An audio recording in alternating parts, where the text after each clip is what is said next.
Selamat pagi saudara-saudari yang terkasih di dalam Tuhan Yesus Kristus. Bersyukur pagi ini kita bisa kembali bangun, kita bisa kembali merenungkan firman Tuhan melalui renungan hikmat pagi. Mari kita persiapkan hati dan pikiran kita dengan berdoa. Bapa, terima kasih pagi hari ini kami boleh Kau izinkan bangun. Kami juga berterima kasih pagi hari ini kami boleh mengawali hari dengan merenungkan firman-Mu. Kiranya Roh Kudus memampukan kami untuk fokus mendengar, untuk bisa memahami dan bisa melakukannya dalam kehidupan kami. Doa ini kami naikkan melalui Putra-Mu, Tuhan Yesus Kristus. Amin. Tema renungan hikmat pagi hari ini adalah mengasihi Allah di atas segalanya. Dan nas Alkitab terambil dari Kejadian 3 ayat 17 yang berbunyi demikian. Lalu firman-Nya kepada manusia itu, karena engkau mendengarkan perkataan istrimu dan memakan dari buah pohon yang telah kuperintahkan kepadamu, jangan makan daripadanya, maka terkutuklah tanah karena engkau. Dengan bersusah payah, engkau akan mencari rezekimu dari tanah seumur hidupmu. Demikianlah firman Tuhan, syukur kepada Allah.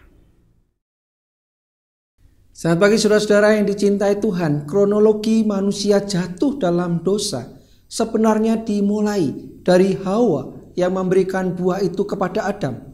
Dan mereka makan bersama.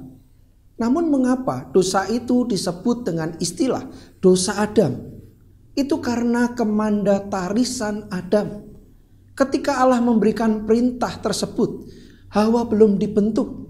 Lihat Kejadian pasal 2 ayat 16 dan 17, ayat 21 sampai dengan 23. Oleh karena Allah tidak pernah mengulangi perintah itu kepada Hawa, maka Adamlah yang harus menyampaikannya kepada Hawa. Itu berarti secara hierarkis, fungsi sosial, Hawa bertanggung jawab secara langsung kepada Adam dan Adam bertanggung jawab kepada Allah. Dengan demikian dapat dikatakan, Adamlah yang ditentukan Allah sebagai mandatarisnya. Adam bertanggung jawab penuh atas seluruh tindakan Hawa.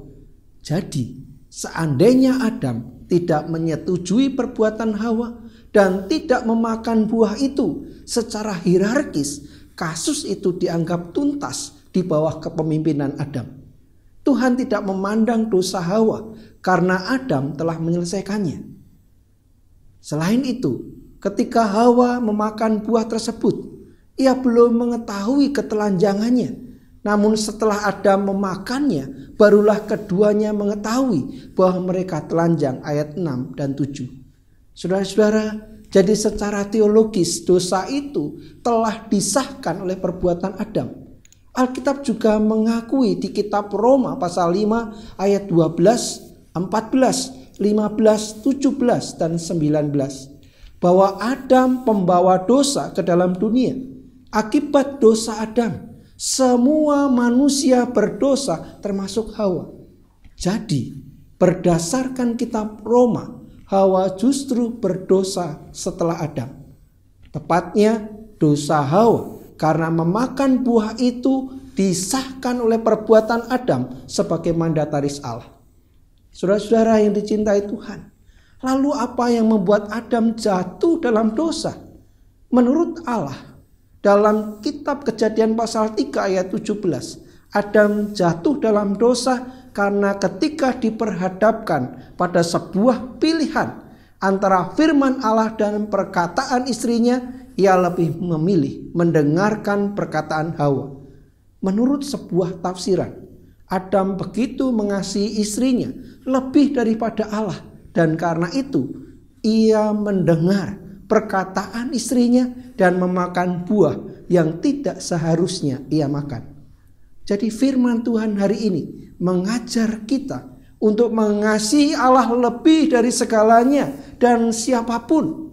Juga untuk mengalahkan segala godaan dunia dan hasrat diri.